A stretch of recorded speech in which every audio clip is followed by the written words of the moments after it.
Hello guys. तो finally हम एक और डेथ नोट वीडियो के साथ वापस आ चुके हैं। आई नो वो सीरीज खत्म हो गई थी और मैंने एंड में आपको बताया था कि कुछ एक्स्ट्रा एपिसोड्स हैं। बेसिकली वो एक्स्ट्रा एपिसोड नहीं है बल्कि डेथ नोट की दो मूवीज आई थी और उनमें से वो कुछ एक्स्ट्रा सीन्स हैं जो कि हमें एनिमे में नहीं दिखाए गए और आप लोगों के लिए वो सीन्स नए रहेंगे क्योंकि आपने शायद वो नहीं देखे होंगे और अगर आपको ज्यादा क्यूरियोसिटी होगी तो हो सकता है आपने देख लिए हो। तो बेसिकली यहाँ पे दो पार्ट में ये वीडियो बननी चाहिए थी क्योंकि वो दोनों सीन अलग अलग एपिसोड से बिलोंग करते हैं, बट मैं अलग अलग वीडियोस नहीं बना रहा हूँ। डोंट वरी, इसी वीडियो के अंदर वो दोनों पार्ट मैं कवर कर दूंगा। तो गाइस हम चलते हैं एपिसोड 25 की ओर, जहाँ पे जैसा कि आपको याद होगा कि रैम ने रियोजाकी का नाम डेथ नोट में लिख दिया था, जिसके बाद भाई रियोजाकी यानी कि एल मर जाता है। तो लॉलियट के मरने के बाद, हाँ एल का असली नाम लॉलियट है, तो यहाँ पे हमें भाई कब्रिस्तान का सीन दिखाया जाता है। और जैसे कि आपने आगे वाले एपिसोड्स में सुना होगा कि टास्क फोर्स के मेंबर्स ये कहते हैं कि हमने सबसे छुप के लॉलियट को दफना दिया था। तो बेसिकली ये वही सीन हमें यहाँ दिखाया जाता है कि इधर पूरे टास्क फोर्स के मेंबर्स एल की कब्र के पास खड़े हुए होते हैं और चीफ कहता है कि रियोजाकी, आज हम इधर तुम्हारे प्राइवेट फ्यूनरल के लिए इकट्ठा हुए हैं और आम लोगों को इस बारे में बिल्कुल भी खबर नहीं है कि तुम मर चुके हो। हम बाकी दुनिया को बिल्कुल ऐसे दिखाएंगे जैसे कि तुम जिंदा हो और हमारे साथ ही हो और पुलिस के साथ काम करते रहोगे। और मैं कसम खा के कहता हूँ कि हम कीरा को जरूर पकड़ लेंगे और उसे गिरफ्तार करेंगे। ये वादा हमने तुमसे किया है और अब तुम शांति से सो सकते हो। तो यहाँ पे लाइट भी कहता है कि बिल्कुल सही कहा डैड, हम कीरा को जरूर पकड़ेंगे और रियोजाकी का बदला लेंगे। इस केस को सॉल्व करना रियोजाकी के लिए आखिरी तोहफा होगा और साथ ही साथ उन सभी लोगों के लिए तोहफा होगा जिन्हें आज तक कीरा ने निशाना बनाया था, साथ ही साथ पूरी दुनिया के लोगों के लिए। अभी और इस समय मैं ये कसम खाता हूँ कि मैं कीरा को पकड़वाऊंगा और उसे सजा दिलवाऊंगा। तो इधर मात्सुरा, चीफ वगैरह इधर से जाने लग जाते हैं और मात्सुरा कहता है कि क्या लाइट नहीं आ रहा हमारे साथ, और हमें दिखाया जाता है कि भाई लाइट अभी भी एल की कब्र के पास ही खड़ा होता है। तो इधर चीफ मात्सुरा को बुला लेता है और बेसिकली ये सबके सब यहाँ से चले जाते हैं और लाइट अकेला इधर होता है और उसके साथ रियुक भी खड़ा होता है। रियुक कहता है तो देखो फिर एल आखिरकार जा चुका है, हाँ कितना बुरा है। अब ऐसा लगता है कि आगे कुछ भी मजेदार देखने को नहीं मिलेगा। हाँ तो भाई रियुक इधर देखता है कि लाइट हंसना शुरू कर देता है और इधर भाई लाइट को एल के मरने की बहुत ज्यादा खुशी हो रही होती है और रियुक भी लाइट को देख रहा होता है कि भाई चल क्या रहा है। लाइट कहता है कि अब जो भी मेरे रास्ते में था वो जा चुका है और बाकी सब अभी भी मेरे ऊपर भरोसा करते हैं, बस कुछ ही समय और इसके बाद मैं पुलिस से भी छुटकारा पा लूंगा। तो यहाँ पे भाई लाइट एल की कब्र के ऊपर बैठ के चिल्लाने लग जाता है कि मैं जीत गया और तुम कुछ नहीं कर पाए। इसके बाद लाइट फिर से नॉर्मल हो जाता है और वो रियुक से कहता है कि क्या कहा तुमने कि अब तुम्हें कुछ मजेदार देखने को नहीं मिलेगा, हाँ लेकिन मैं तुमसे वादा करता हूँ कि ऐसा कुछ नहीं होगा। अब से मैं तुम्हें दिखाऊंगा कि नई दुनिया की शुरुआत कैसे होती है। लाइट इस कब्रिस्तान से जाने लग जाता है और वही साइड बाय साइड हमें दिखाया जाता है कि एज यूजुअल लाइट फिर से वो मर्डर्स करना शुरू कर देता है। योत्सुबा के जितने भी मेंबर्स थे उन सबको वो मारना शुरू कर देता है। वो सबके सब मेंबर्स एक एक करके भाई सुसाइड कर लेते हैं, कोई बिल्डिंग से कूद के, कोई ट्रेन के आगे आके, और किसी का कार एक्सीडेंट हो जाता है। और लाइट इधर कहता है कि मैं बनूंगा इस नई दुनिया का भगवान। और इतने में साइड में हमें यहाँ पे एंड का सीन दिखाया जाता है या फिर मैं कहूँ कि रियुक का सीन दिखाया जाता है जब वो लाइट का नाम डेथ नोट में लिख देता है। आई नो 25 एपिसोड के बाद लाइट की डेथ तक काफी ज्यादा टाइम है और आपको जैसे कि याद ही होगा जब रियुक ने लाइट का नाम लिख दिया था तो लाइट को भी इधर हार्ट अटैक आ जाता है और वो मर जाता है। इसके बाद दोस्तों अगर आप डेथ नोट से जुड़ी मर्चेंडाइज खरीदना चाहते हैं तो उसके लिंक आपको डिस्क्रिप्शन में मिल जाएगी, आप वहां से जाके चेकआउट कर सकते हैं।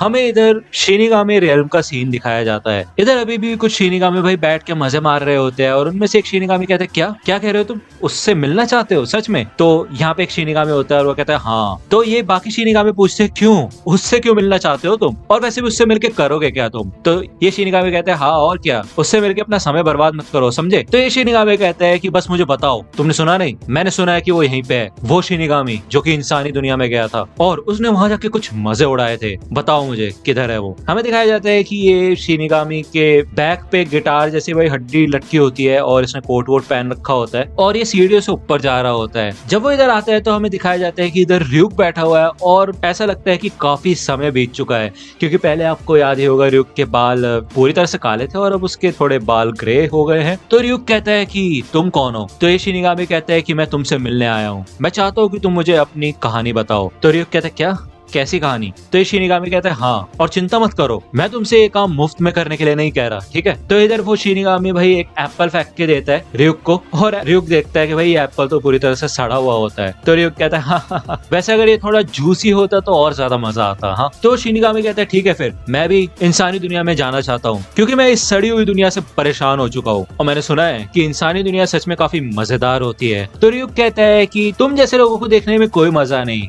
वो लोग जो कि सिर्फ ये शिकायत करते रहते हैं कि ये दुनिया कितनी बेकार है। मजा तो ऐसे बंदे को देखने में आता है जो कि इतना ज्यादा पागल हो कि वो सोचे कि वो पूरी दुनिया को बदल सकता है। ठीक है, फिर मैं वैसे भी यहाँ पे बैठा बैठा बोर ही हो रहा था, तो मैं तुम्हें अपनी कहानी बता ही देता हूँ, और ये सिर्फ इसलिए क्योंकि तुमने मेरे को वो सड़ा हुआ सेब दिया। तो ये कहानी है एक इंसान की जो कि दुनिया को बदलना चाहता था और एक भगवान बनना चाहता था। तो यहाँ पे भाई ryuk बेसिकली लाइट की कहानी इस शिनिगामी को बताता है, और हमें लाइट के वर्ड सुनाई देते हैं कि किसी न किसी को तो ये करना ही होगा, क्योंकि हमेशा जिंदगी ऐसे नहीं चल सकती। हर दिन बिल्कुल एक ही जैसा होता है, बिल्कुल एक जैसे अपराध रोज होते हैं। दुनिया के लिए तो यही अच्छा हो कि ऐसे लोगों से दुनिया को छुटकारा मिले जो कि इस दुनिया को घटिया बना रहे हैं। बिल्कुल सही कहा, ये दुनिया सड़ चुकी है, और जो लोग इस दुनिया को सड़ा हुआ बना रहे हैं वो मर ही जाने चाहिए। मैं इस दुनिया को बदलूंगा डेथ नोट की मदद से। तो यहाँ पे भाई लाइट डेथ नोट में सभी क्रिमिनल्स के नाम लिखना शुरू कर देता है। ये सारी चीजें आपको पता ही होगी, और लाइट कहता है कि मैं उन सभी अपराधियों को सजा दूंगा और खत्म कर दूंगा। हाँ, मैं ही इस दुनिया को साफ करूंगा। जिन्होंने काफी खतरनाक गुनाह किए हैं वो हार्ट अटैक से मरेंगे। किसी बेवकूफ को भी ये बात देख के समझ आ जाए कि कोई जानबूझ के ऐसा कर रहा है, और मैं दुनिया को पता लगवाऊंगा मेरे बारे में कि कोई तो है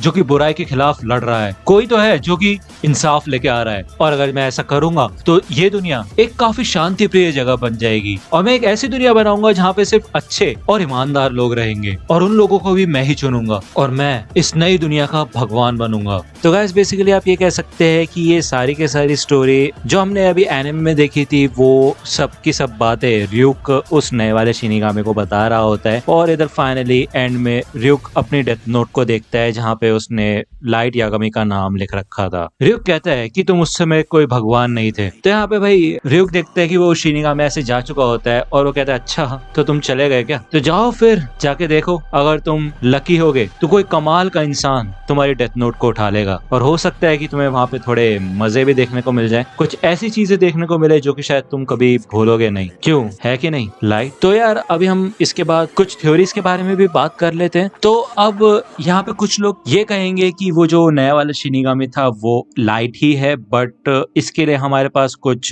पॉइंट्स हैं जिससे आप पता लगा सकते हैं कि सच में वो शिनिगामी लाइट था या फिर नहीं। तो एनिमे के दौरान हमें बताया गया था ryuk लाइट से कहता है कि जब तुम मर जाओगे तो उसके बाद भी तुम्हारे पास और चीजें करने को होंगी, क्योंकि जो भी लोग डेथ नोट का इस्तेमाल करते हैं वो ना ही नर्क में जा पाते हैं ना ही स्वर्ग में। तो इससे हमें ये साफ पता चलता है या फिर एक क्लू मिलता है कि लाइट ही वो शिनिगामी है। दूसरा पॉइंटर, आपने देखा होगा कि जिस अंदाज से वो शिनिगामी ryuk को एप्पल देता है वो बिल्कुल ऐसा ही लगता है जैसे लाइट ryuk को एप्पल दिया करता था। ये नया वाला शिनिगामी थोड़ा लंगड़ा लंगड़ा के चलता है, जिससे हमको ये बताया जाता है कि भाई जब मात्सुरा ने बहुत बार लाइट को शूट किया था तो लाइट भी ऐसे लंगड़ा लंगड़ा के चल रहा था। इससे भी हमको थोड़ा बहुत पता चलता है कि ये शिनिगामी लाइट ही है। और जैसा कि आपने इस क्लिप के एंड में देखा होगा तो ryuk जब अपने आप से बात कर रहा होता है तो वो यही कहता है, तो इसका मतलब तुम भगवान नहीं थे, है ना लाइट? वो नया शिनिगामी ryuk की पूरी कहानी बिना सुने ही यहाँ से चला गया था, और इससे ऐसा लगता है कि उस शिनिगामी को पहले से ही सारी कहानी पता थी, क्योंकि वो खुद ही